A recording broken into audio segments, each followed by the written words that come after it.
ሳሚ ለብሌን ሰላም እናቷ እንደሆነች በስተመጨረሻ ነግሯታል ማለት ነው። እንኳን ደስ አላችሁ። ለአመታት የተደበቀውና እንግዲህ ብሌን እንዳትሰማ በኃይሉና በቃል አማካኝነት ተደብቃ ተነፍጋ የኖረችዋን እናቷን በልጅነቷ እንግዲህ አረብ ሀገር እንደሄደችና ከአረብ ሀገር የተመለሰችው ደግሞ ሰላም የብሌን እናት መሆኗን እንግዲህ ሳሚ በስተመጨረሻ ነግሯታል ማለት ነው። እስቲ ደስ ያላችሁ ሁላችንም ብሌን ሰላም እናቷ እንደሆነች እንድታውቅ ነበር ፍላጎታችን። ስለዚህ ሁላችሁም ብሌን እናቷ ሰላም መሆኗን መስማቷ ደስ ያላችሁ ደስ ብሎናል በማለት ሐሳብ አስተያየታችሁን ኮሜንት ላይ ማስቀመጣችሁ እንዳረሱ። እንግዲህ እንደሚታወቀው በኃይሉ የራሱን ሰው በመቅጠር ብሌን ሳሚ ጋር እንዳትሄድና እንዳትገናኝ እናቷን እንዳታውቅ የተደረገው ሴራ አልተሳካም ማለት ነው። ምክንያቱም ብሌን እንደ ትልቅ ሰው መስላ ወይም ደግሞ አሮጊት መስላ እንደምንም ብላ አልፈዋለች። እንኳን ሰውየውን ወይም ደግሞ ራሱ በኃይሉ የቀጠረውን እንኳን እሱን ራሱ በኃይሉንም ጭምር ነው የሸወደችው ማለት ነው። ሶስተኛም ሳሚን ልትሸውደው ብላ ነው እንግዲህ ራሷን ያሳወቀችው። እንግዲህ ዛሬም አሁን ላይ ሳሚ ሳይነግራት ብሌንም ብትሆን እናቷን ሳታውቅ ሊያልፈን ነው እንዲህ ብለን ጠብቀን ነበር። ነገር ግን ሳሚ በስተመጨረሻ ነግሮታል። እዚህ ጋር ሊታይ የሚገባ ነገር ምንድን ነው? በኃይሉና ጋርዱ እየተከታተሏት ነው ብሌንን። ምክንያቱም ያቺ ብሌን መሆኗን ስላወቁ ከኋላ እየተከታተሏን ነበር። ስለዚህ አሁን ላይ በኃይሉና የበኃይሉ ጋርድ እየተከታተሏቸው ስለሆነ ሳሚ እንደምንም ብሎ ብሌንን ከዚህ ቦታ ጸጥ ያለ ቦታ ይዟት መሄድ አለበት ብዬ ነው ማስበው። አንደኛ ለራሷ ተረጋግታ ሰላም እናቷ መሆኗን አውቃለች። ነገር ግን ረጋ ብላ ያው ሌላ ነገር እንዳይፈጠርባት ወይም ደግሞ በዛ በተናገራት ሳሚ በነገራት ነገር ደንግጣ ፌት እንዳትበላ የሆነ ቦታ ወስዶ ረጋ ያለ ቦታ እንድትመሰጥ ወይም ደግሞ ከሰላም ጋር ወዲያው ሄዳ መገናኘት አለባት። ምክንያቱም እናቷ ሰላም እንደሆነች ራሷ ብሌን በአፏ መናገር ትችል ይሆናል። ምክንያቱም አሁን ላይ እንግዲህ የዲኤንኤ ምርመራ ውጤቱ የቃል እስካሁን አልመጣም። እንዲያውም አሁን 2 ሳምንት አይሆነውም እንዴ? አሁን ላይ ቃል ልጇ ሰላም አለመሆኗን ማወቅ አለባት ብዬ ነው ማስበው። ምክንያቱም የዲኤንኤ ውጤቱ ዶክተሩ የሰላም ትክክለኛ ዶክተር ስለሆነ በብር የማይገዛ ስለሆነ ለህሊናው የሚሰራ ስለሆነ አሁን ላይ ውጤቱን እንግዲህ በጊዜ ማድረስና ሰላምም ቃል ልጇ እንዳልሆነች ማረጋገጥ አለባት። ነገር ግን ብሌን ይህንን ነገር ሰምታለች። ለሰላም ሄዳ ግን ልጅሽ እኔ ነኝ ብላ ትነግራት ይሆን ወይስ አትነግራትም? ብሌን የምትነግራት አይመስለኝም። ምክንያቱም ይሄ ዲኤንኤ ምርመራ ውጤቱ ይጨርስ ብላ ልታስብ ትችላለች እንጂ ለሰላም እኔ ልጅሽ ብሌን ነኝ ብላ ትነግራታለች በኔ በኩል ብዬ አላስብም። ምክንያቱም ሰላም ላታምነኝ ትችላለች፣ እየዋሸዋት ነው የሚመስላት ብላ ልታስብ ትችላለች ብዬ ነው ማስበው። እናንተስ እስቲ በዚህ ጉዳይ ሁላችሁም እየተሰማችሁን ሐሳብ አስተያየታችሁን ኮሜንት ላይ ማስቀመጣችሁ እንዳረሱ። እንግዲህ በሌላ በኩል የዳግም እናት ገነትና ቃል አንድ ላይ እየተመሳጠሩ ዳግምን ከብሌን ጋር ማለየታቸውን እንደተያያዙ ግድ ነው ማለት ነው። ስለዚህ አሁን ላይ ቃል ደግሞ ለዳግም ይህንን ነገር ብነግረው ከአንቺ ጋር ሊጣላ ይችላል በማለት ገነትን ለማስፈራራት ጀምራለች ማለት ነው። ገነት ይህንን ጉድ እንግዲህ ለዳግም ቃል እንድትነግረው አትፈልግም። ምክንያቱም አሁን ላይ አንደኛ ገነት እናቱ ነች፣ ሁለተኛ ነገር ደግሞ የብሌንና የዳግምን መለየት ስለምትፈልጊ ነው ለካ እንደዚህ ያሴርሽብኝ ወይም ደግሞ እኔ ላይ ጉድ የሰራሽኝ ብሎ እንዳይጣላት ወይም ደግሞ አንቺ ከዚህ በኋላ እናት አይደለሽም ብሎ ገነትን እንዳይጠላት ስለምትፈራ ነው ያንን ነገር ያላደረገችው ማለት ነው። ስለዚህ አሁን ላይ እንግዲህ ቃል ያንን ነገር እንዳልናገር ከዳግም ጋር እኔን አጋቢኝ በማለት በዛ ይዛት እንግዲህ ገነትን ልታስራት ብላ ነበር። ነገር ግን ገነት መቼም ቢሆን ዳግምን ካንቺ ጋር አላጋባውም ብላታለች። ምክንያቱም የቃልን ጸባይና የቃልን ሁኔታ ስለምታውቅ ተንኮለኛ ሴት እንደሆነች ስለምታውቅ መቼም ቢሆን ገነት ከቃል ጋር ዳግምን አታጋባውም። ነገር ግን አሁን ላይ ሁለቱ በእንደዚህ አይነት ወሬ ላይ ያሉ ዳግም ደርሶባቸው ነበር። ግን አሁን ላይ ዳግም የተረዳው ነገር ምንድነው?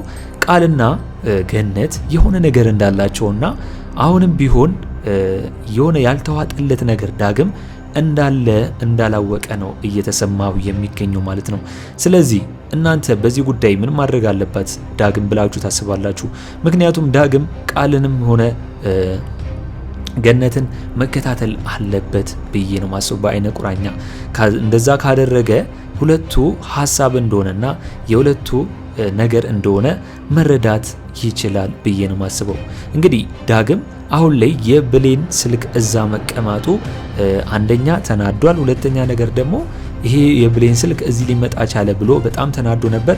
ያንን ስልክ እንግዲህ ለብሌን መልሶ ሰጥቷታል ማለት ነው። ነገር ግን ከዚህ በኋላ አላዘግሽም ብሏታል። ዳግም ምንም በማያውቀው በብሌን ተገፍቶ ይገኛል። እንደገና ደግሞ ምንም በማያውቀው እየተሰቃየ ነው የሚገኘው ማለት ነው። በዚህ በኩል ደግሞ ሰላም ለብሌን እውነቱን ነግራታለች። ምክንያቱም በአይንሽ ያየሽው ነገር እውነት ላይሆን ይችላል፣ ይህ የቃል ተንኮል ሊሆን ይችላል። ስለዚህ ከዳግም ጋር በእንደገና ማየትና ማውራት አለባችሁ ብላታለች። ምክንያቱም ዳግም ፍቅረኛዋ ብቻ አይደለም ወንድሟም ጭምር ማለት ነው። ምክንያቱም የገነት የስጋ ልጅ ስለሆነ ለብሌን ደግሞ እንደ ወንድም ነው የሚሆነው። ስለዚህ ቢያንስ እንኳን ፍቅረኛነቱን እንኳን ብታዩ እንደ ወንድም ከዳግም ጋር በስነ ስርዓት ማውራት አለብሽ በማለት ሰላም ያለባትን ድርሻ እንግዲህ ብሌንን እንድታስብበትና ከዳግም ጋር ተመልሳ እንድታወራ ነግራታለች። ምክንያቱም አሁን ላይ ይሄንን ነገር ራሷ ሰላም አልፋበታለች፣ ያለፈችበት ነገር ስለሆነ በዚህ ነገር ብቻ ብሌን ከዳግም ጋር መጣላቷ እውነት ስላልመሰላት ትክክል እንዳልመሰላትና ዳግምንም እውነት የዳግምንም ሳይድ እውነት ማወቅና መረዳት እንዳለባት ለብሌን ነግራታለች። ስለዚህ ብሌን ያንን ነገር ማድረግ አለባት ብዬ ነው ማስበው። በሌላ በኩል እንግዲህ ብሌን ለመውጣት ከሳሚ ጋር ለመገናኘት ብትፈልግም በኃይሉ ግን ከሳሚ ጋር እንዳትገናኝ ጋርድ ቤቷ ፊት ለፊት አስቀምጧል ማለት ነው። ለምንድን ነው እንደዚህ ያደረገው? ከሳሚ ጋር እንዳትገናኝ የፈለገው በኃይሉ ለምንድን ነው? በቃ አንድና አንድ ግልጹ ምንድነው? ሳሚ እውነቱን ስለሚያውቅ ሰላም የብሌን እናት እንደሆነች ስለሚያውቅ ይነግራታል ብሎ ስለፈራ ነው ያንን ነገር የከለከለው ማለት ነው፣ ወይም ደግሞ ጋርድ ያስቀመጠው። ምክንያቱም ቃል እንደሚታወቀው ስልኩን ሳሚ በብሌን ስልክ ደውሎ እንግዲህ ቃል አንስታው ሁሉንም ነገር ስለሰማች ቃል ደግሞ ለበኃይሉ ስለነገረችው በኃይሉ ቀድሞውኑ እየተጠነቀቀ ስለሚገኝ ማለት ነው።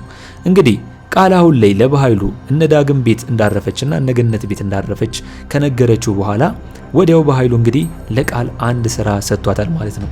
ያ ስራ ምንድን ነው? ለአመታት የሚፈልገውና እሱን ወንጀለኛ ያደርገው የሚፈልገው ፋይል በገነት ባል ቤት ውስጥ ነው ያለው። የገነት ባል በበኃይሉ ተገሏል። ነገር ግን ያ ፋይል ግን በገነት እጅ ውስጥ ነው የሚገኘው። ስለዚህ ያንን ፋይል ካላመጣሽ አልለቅሽም ብሎ ቃልን አስጠንቅቋታል። ቃል ደግሞ እንግዲህ አሁን ላይ በዳግም ላይ አሁንም ይህን ያህል ክፋትና ተንኮል ለማድረግ አቃታት። ነገር ግን በኃይሉ ያንን ነገር ካላመጣሽ መቼም ቢሆን አለቅሽም ባላት መሰረት እንግዲህ ወዲያው ገነት ጋር በመሄድ ያንን ፋይል አግኝተዋለች ማለት ነው። አሁን ላይ ያንን ፋይል አግኝታ ይዛ ለመውጣት ስትሞክር ገነት ግን ፊት ለፊት ቀርባባታለች፣ ወይም ደግሞ ፊት ለፊት ተገናኝተዋል ማለት ነው።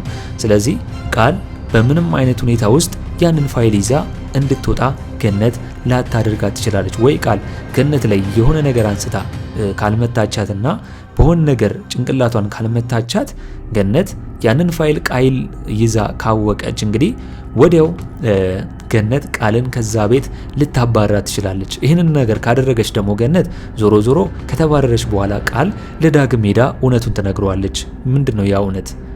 የገነት ሴራ መሆኑን ብሌንና አንተን ለማለያየት እሷ ነች ይህንን ስራ እንድሰራ ያደረገችኝ ብላ ትናገራለች። በዚህ በማስፈራራት ቃል የመቆያ እድሜዋን እዛ ቤት ለማስረዘም ትችላለች ብዬ ነው ማስበው። ለማንኛውም ብሌን እውነተኛ እናቷ ሰላም እንደሆነች ማውቋ አሁን ላይ ለኛም ሆነ ለማንኛውም በጣም ትልቅ ዜናና ብስራት ነው ብዬ ነው ማስበው። ነገር ግን በዚህ በኩል ደግሞ የዳግም ሐዘንና የዳግም ጭንቀት የዳግም መከፋት በጣም ያሳዝናል ብዬ ነው ማስበው። ስለዚህ ብሌን ዳግምን ቀርባ ማውራት አለባት ብዬ አስባለሁ። እስኪ እናንተስ በዛሬው በአደራ ክፍል ያላችሁንና የተሰማችሁን ሀሳብ አስተያየታችሁን ኮሜንት ላይ በማስቀመጥ ማድረስ ትችላላችሁ። እንግዲህ በእኔ በኩል የዛሬው አስተያየቴ እኔን ይመስል ነበር። በቀጣይ ክፍል እስከምንገናኝ ድረስ መልካም ቆይታ ይሁንላችሁ። ቻው ቻው።